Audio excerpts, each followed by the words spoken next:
साथियों, स्वागत है आप सभी का एजुकेशन केयर 6 में और रुख करते हैं बिहार की तरफ। आज का ये वीडियो शुरू करने से पहले एक छोटी सी सूचना देना चाहता हूं कि बिहार एसटीईटी 2024 का ये जो प्रथम चरण हो रहा है, इस प्रथम चरण की परीक्षा जो कि सारण डिस्ट्रिक्ट की हो रही है, वहां पर आज 26 तारीख का एग्जाम भी पोस्टपोन कर दिया गया है, दोनों पालियों का। ये बात आप लोगों को शायद सूचनाएं मिल चुकी होंगी, नोटिफिकेशन कल देर रात ही जारी कर दिया गया है और ये मैंने यहाँ पर लगा भी दिया है स्क्रीन पे। आप इसको एक बार रीचेक जरूर कर लीजिएगा या फिर इसका पीडीएफ जो है मैंने टेलीग्राम पे अपने शेयर कर दिया है। टेलीग्राम एजुकेशन की 86 को सर्च करके जल्दी ज्वाइन कर लीजिए। वहां पे वीडियो अगर नहीं भी मिलता है आपको तो पीडीएफ शेयर कर दिया जाता है ताकि आप लोग तक सूचनाएं पहुंचाई जा सके।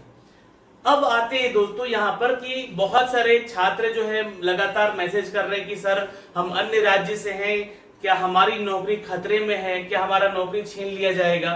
तो मैंने उन लोगों से जब बात की तो बहुत सारी चीजों को समझा और इसके बाद ये वीडियो बनाया जा रहा है।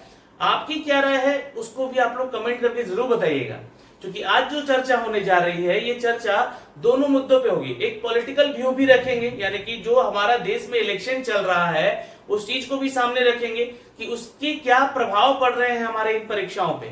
दूसरी चीज कि क्या सही है और क्या गलत है, इसके ऊपर हम लोग बात करेंगे यहाँ पे। तो इस वीडियो को एक बार शेयर जरूर कर दीजिएगा ताकि ये चीजें जो है ना सरकार तक पहुंचे। सरकार तक पहुंचानी आपकी बात जरूरी है, क्योंकि गलतियां वो करते हैं और भुगतना आप छात्रों को पड़ता है, चाहे आप बिहार के राज्य के छात्र हो या अन्य राज्य के छात्र हो। चलिए मुद्दे पे आते हैं। मुद्दा ये है कि देखिए आज का एक न्यूज पेपर आया है, यहाँ पे आपको स्क्रीन पे दिख रहा होगा कि बीपीएससी तैयारी 2 में है ना, या बीपीएससी तैयारी 1 की हम चर्चा कर ले तो नियुक्ति के दौरान जो है यहाँ पर विभाग ने गलतियां की हैं और वैसे छात्रों का सिलेक्शन लिया गया है जो कि छात्र एलिजिबल ही नहीं है। मैंने एलिजिबिलिटी के ऊपर 2 वीडियो बनाए हैं और ये रोस्टर को लेकर भी 2 वीडियो बनाए हैं, उसको जाके आप लोग बैक में देखिएगा। खैर मैं इसमें भी चर्चा करूंगा। आरक्षण कोटि में नियुक्ति, राज्य के शिक्षकों का खत्म कर दिया जाएगा नौकरी।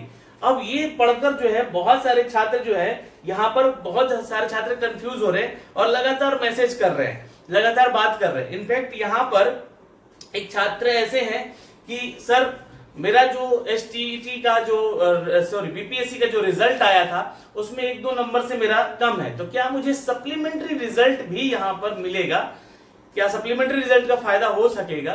तो आप अब थोड़ा सा फ्लैशबैक दिया, एक आदेश दिया कि बीच में नियमावली को बदला ना जाए। देखिए है ना, आप लोगों का जो भी नियमावली बनता है उसी नियमावली के आधार पे आपका सिलेक्शन होना चाहिए और ये चीजें हाईकोर्ट का आदेश आया हुआ है।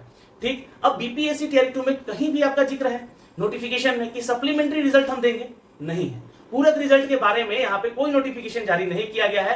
बस इतना है कि बीपीएससी के दौरान जो अतुल प्रसाद सर थे उस समय उन्होंने कहा था कि हम पूरक रिजल्ट देंगे अगर इसमें छात्रों की संख्याएं कम हुई तो, लेकिन ऑफिशियली नोटिफिकेशन में कोई चीजें नहीं। हाँ, ऑफिशियली लेटर जारी किया गया था कि पूरक रिजल्ट जारी किया जा सकता है, किया जाएगा, ऐसी बातें कही गई थी। बट उस पे आप अगर कोर्ट में जाएंगे सप्लीमेंट्री रिजल्ट को लेकर तो शायद कहीं ना कहीं आपको ही वहां से बैक करना पड़ेगा, पीछे हटना पड़ेगा।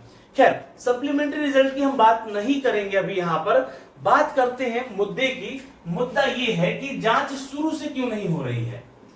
अब यहाँ पर 2 चीजें होंगी। एक आपका होगा पॉलिटिकल, जो कि यहाँ पर जो भी यहाँ पे पॉलिटिक्स चल रहा है पूरे देश भर की अगर हम बात करें तो उस पर भी आप लोग देखिए, सोचिए। अब ये मेरा व्यू है, आपका क्या व्यू है, आप क्या सोचते हैं, ये शायद आपसे अच्छा कोई नहीं जानता है। यहाँ पर देखिए सीटीईटी परीक्षा जो होती है वो सीबीएसई कंडक्ट कराती है। कौन? तो ये केंद्र सरकार एग्जाम कंडक्ट कराती है। ठीक है, इसमें पेपर लीक हुआ, सीबीएसई का पेपर लीक हुआ, लेकिन बहुत सारे शिक्षक हैं, बहुत सारे छात्र हैं, प्रोटेस्ट पे उतरे, ट्विटर हैंडल पे जाके ट्वीट किया गया कि पेपर लीक हुआ है, सबूत प्रस्तुत किया गया, लेकिन लास्टली क्या हुआ, उस परीक्षा पे कोई आंच नहीं आया। हो सकता है कि केंद्र के बहुत सारे मंत्री उसमें शामिल हो जो पेपर लीक करवा के पैसे अर्जित करके यहाँ पर इलेक्शन लड़ने जा रहे हो, ये हो सकता है। ये मैं आरोप प्रत्यारोप की बात नहीं कर रहा हूं यहाँ पर ये हुआ है या हो सकता है, ये आगे जांच का विषय है। तो जांच इस पे पहले हो, जांच एकदम शुरू से होनी चाहिए और जांच सबसे पहले यहाँ हो। अब यहाँ पे देखिए पेपर लीक के बाद तो बाद में आई है ना, पेपर लीक होते गए। पेपर लीक बिहार में भी हुआ, अभी तो आप लोग का एक जीता जागता एग्जाम्पल है बीपीएससी तैयारी 3, लेकिन पेपर लीक बिहार में भी हुआ। कौन सा paper leak sir? Paper leak हुआ एसटीईटी 2023 का। आप लोगों को याद होगा कि ये परीक्षाएं जब हो रही थी तो आप लोगों का ऑनलाइन एग्जाम हुआ। अब सर ऑनलाइन में कैसे पेपर लीक होगा? तो ऑनलाइन में आप लोगों का सेटिंग हुआ। सेटिंग क्या हुआ कि छात्र परीक्षा दे रहे बैठे बैठे और उनका सर्वर वहां से हैक करके उनका आंसर जो है पुट अप कर दिया गया। ये चीजें सामने आई थी ना। 2 ऐसे जिलों का नाम आया था जहां पे गड़बड़ी का कुछ विषय निकला था, उसका परीक्षा रद्द करके फिर से री एग्जाम लिया गया। तो आखिर वैसे कई एक सेंटर हुए होंगे जहां पे एसटीटी 2023 का पेपर सेट हुआ होगा, ऑनलाइन के माध्यम से ही सेटिंग होकर यहां पर रिजल्ट दिया गया। अब देखिए मेरा मुद्दा पॉलिटिक्स के ऊपर क्यों है यहां पर, क्योंकि इसमें भी सेटिंग हो रहा है ना। आप जो बिहार के छात्र हैं, जो होनहार छात्र हैं, उनका रिजल्ट 0.2, 0.3, 0.5 ऐसे नंबर से एसटीटी का उनका रिजल्ट रोक दिया गया।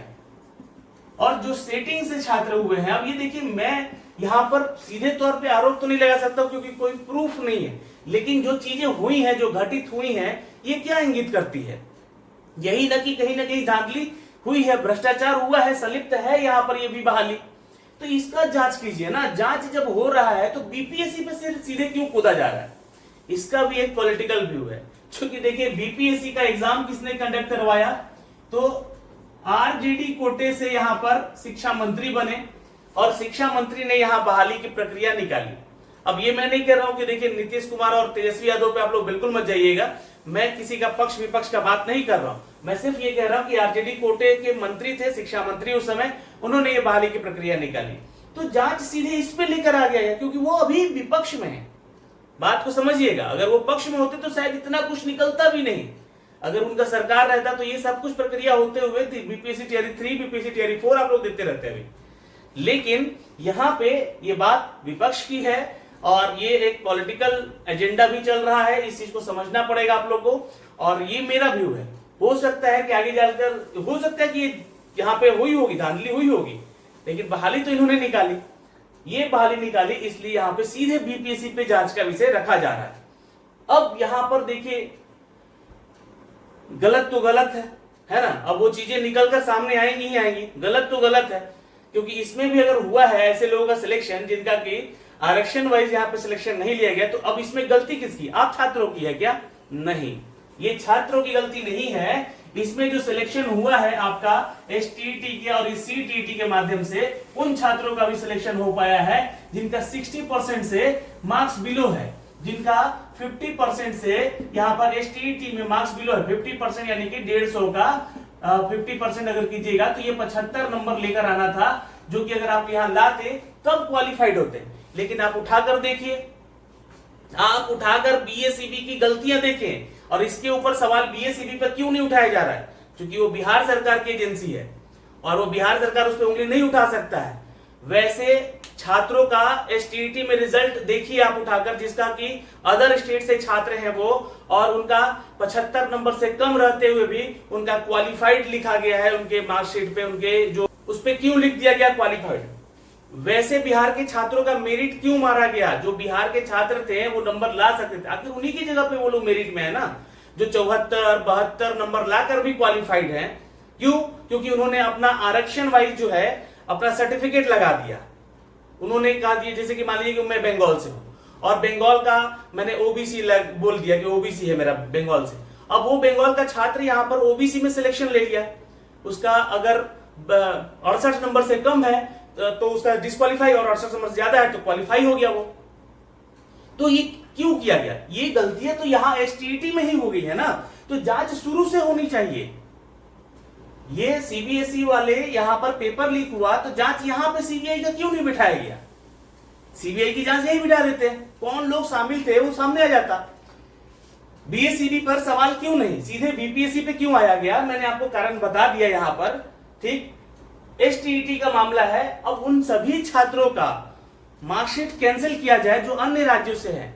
अब देखिए मैं ये नहीं कह रहा हूं कि अन्य राज्य के छात्र का सिलेक्शन हो गया इसलिए ये गड़बड़ी हुई है, नहीं, ये आपकी गलती नहीं है, कोई छात्र की गलती नहीं है। यहां पर उन छात्र की गलती है जिन्होंने फर्जीवाड़े में अपना डोमिसाइल बिहार का बनवा लिया है, जो अन्य राज्य से होते हुए भी बिहार का डोमिसाइल बनवा लिया है। अब उनकी गलती है तो उनको बाहर किया जाए भाई, सीधी सी बात है। लेकिन जो गलती बीएसईबी ने की है उसी समय आप क्यों नहीं डॉक्यूमेंट मांगे? एसटीईटी 2023 के दौरान ही आपने डॉक्यूमेंट क्यों नहीं मांगा कि आप किस कैटेगरी से बिलोंग करते हैं और उस कैटेगरी के आधार पे आपका रिजल्ट दिया जाए? इस पे जांच होनी चाहिए, इस पे जांच होनी चाहिए, तब बीपीएससी पे आता चाहिए। अब बीपीएससी में आइए तो और मैं थोड़ा सा आपको यहाँ पे बताना चाहूंगा कि एलिजिबिलिटी को लेकर देखा जाए तो कंप्यूटर साइंस में बहुत सारे ऐसे शिक्षक रिक्रूट हुए हैं जो कि यहाँ पर क्वालिफिकेशन नहीं होते हुए भी वो एसटीईटी का एग्जाम दे बैठे हैं और एसटीईटी का एग्जाम देकर वो क्वालिफाई हुए, फिर वो बीपीएससी में सिलेक्ट भी हो गए। अब एलिजिबिलिटी मैंने आपको कई वीडियो बनाए हैं कंप्यूटर के ऊपर, जाके देखिएगा। उसमें लंबा चौड़ा जो है नोटिफिकेशन दिया गया है कि जिसके पास बीएड नहीं है पर ये सारी क्वालिफिकेशन होनी चाहिए। ये मैं आपको यहाँ पे लिस्ट भी लगा दूंगा, आप लोग उसको अच्छे से पढ़िएगा। अब इसके ऊपर न जाइएगा, लिस्ट आ रहा है वो क्यों आ रहा है? तो कहीं ना कहीं एलिजिबिलिटी को लेकर एसटीईटी में ही धांधली हो गया है कंप्यूटर साइंस के शिक्षकों को लेकर, वहीं से एग्जाम देकर वो बीपीएससी का भी एग्जाम दे बैठे हैं। तो जांच शुरू से होनी चाहिए। यहाँ पे पूरक रिजल्ट को लेकर जो बातें हो रही हैं उस पे भी मुद्दा गर्म हो रहा है कि पूरक रिजल्ट क्या दे दिया जाएगा, इतने लोग छटेंगे तो बाहर के छात्र बाहर जाएंगे तो क्या यहाँ पर पूरक रिजल्ट में हम लोगों को बेनिफिट मिल सकता है? तो क्यों? बिहार की बहाली का मैटर जो है हाईकोर्ट में है और वहां पे बोला गया है कि कोई भी नियमावली में बदलाव नहीं जब किया जाएगा बीच में, और ये सा रिजल्ट भी दिया गया है हाईकोर्ट का, तो आखिर यहां पर आपको पूरक रिजल्ट कैसे दे देगी सरकार? वो तो कोई नोटिफिकेशन में उसके बारे में जिक्र नहीं है पूरक रिजल्ट के बारे में। हाँ, पर पूरक रिजल्ट देना चाहिए, ये मेरा मानना है। पूरक रिजल्ट नहीं अगर दिया जाएगा तो हो सकता है कि वैसे छात्रों का, लेकिन पूरक रिजल्ट सिर्फ बीपीएससी में नहीं, एसटीईटी में भी फिर देना चाहिए इनको, है ना? क्योंकि यहाँ भी तो वैसे छात्र होंगे जो कि बिहार के होंगे और वो नंबर 75 नंबर लाकर भी वो मतलब 75 नंबर के आसपास रहते हुए भी, मतलब ऐसा नहीं कि उनका नंबर हुआ, ये धांधली हुआ इसलिए तो उनका मेरिट कम गया ना, इसलिए तो नॉर्मलाइजेशन कम हुआ ना, इसलिए तो उनका डिस्क्वालिफिकेशन हुआ। तो यहाँ भी होना चाहिए उनको पूरक रिजल्ट, यहाँ भी उनको दे देना चाहिए कि चलो ठीक है आप लोग 50% नहीं 45% लाकर ही पास हो जाओगे, ये कर देना चाहिए। लेकिन नियम का बदलाव नहीं होगा, इस बात का जानकारी ध्यान में रखिएगा। ये मैं सिर्फ पॉलिटिकल व्यूज आपको बता रहा हूं कि यहाँ पे ऐसी चीजें अगर हो रही है तो जांच शुरू से होना चाहिए। आपकी क्या राय है कमेंट सेक्शन में कमेंट कीजिएगा और कमेंट बॉक्स में जरूर बताइएगा कि कहां से सुधार होना चाहिए। ठीक है, जय हिंद।